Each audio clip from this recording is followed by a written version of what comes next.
आपका IBN 9 news में और मैं हूँ आपके साथ गरिमा मकरानी। आइए देखते हैं खबरें विस्तार से। देवास विकास प्राधिकरण द्वारा स्वीकृत ट्रांसपोर्ट नगर हेतु रसलपुर बाईपास पर जमीन का अधिग्रहण किया गया था, जिसका मुआवजा 2012 की जमीन अधिग्रहण पॉलिसी के तहत किसानों को दिया गया था। मुआवजे के पैसे भी खातों में आ गए थे और जमीन का कब्जा प्राधिकरण के पास आ गया था, लेकिन किसानों के द्वारा उनके खाते से पैसे नहीं निकाले गए। किसानों का कहना है कि आज की गाइडलाइन के हिसाब से मुआवजा दिया जाए, जो संभव नहीं है क्योंकि 2012 में ही प्रोजेक्ट की सभी गाइडलाइन स्वीकृत हो चुकी थी। प्राधिकरण के ट्रांसपोर्ट नगर निर्माण का कार्य शुरू कर दिया गया है, लेकिन किसानों के बीच असमंजस की स्थिति के चलते निर्माण कार्य में बाधा डाली जा रही है। शहर हित में स्वीकृत ट्रांसपोर्ट नगर का कार्य प्रारंभ कर दिया गया, जिसमें किसानों द्वारा डाली जा रही बाधाओं के चलते कार्य में विलंब हो रहा है। विकास प्राधिकरण के द्वारा किसानों को बार बार समझाइश भी दी जा रही है।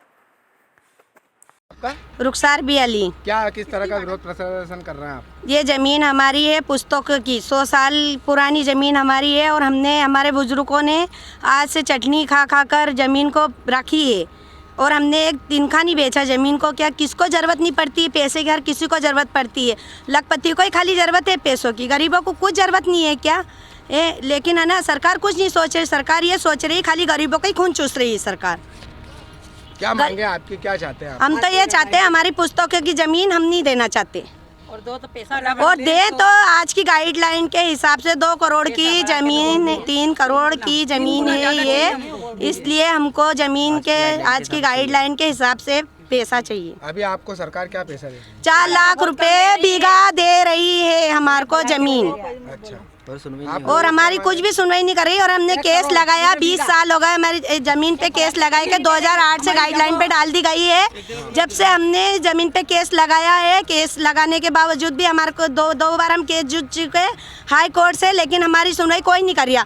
और तीसरी बार में वकील खरीद कर हाई कोर्ट से हमारी ज़मीन पे केस हटा दिया गया। ठीक है, क्या नाम है आपका? रुखसार भी अली नाम है मेरा। और गरीबों को ही दाड़की जाते हैं, बेचारे गरीब उन किसान उन सारे गरीब हैं।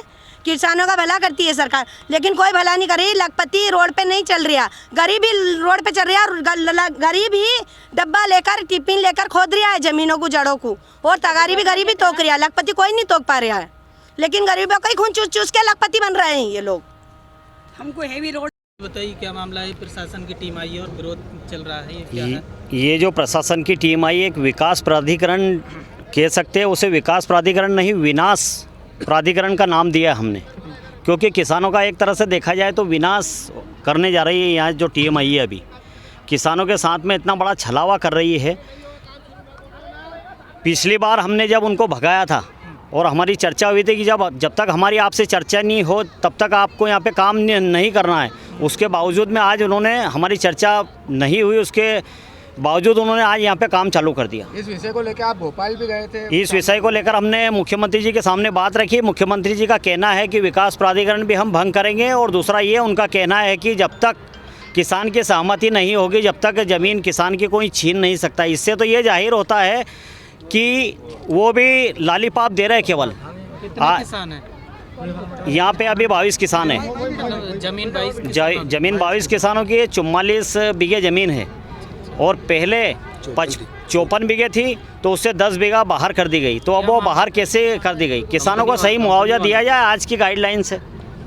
अभी जो ये जो मुआवजा दे रहे हैं उससे तो किसान मतलब एक नमक की थैली भी नहीं खरीद सकता। क्या नाम है आपका? मेरा नाम शेखर पटेल, भारतीय किसान संघ जिला मंत्री। अभी के लिए इतना ही। लगातार खबरों के लिए बने रहिए IBN 9 न्यूज के साथ।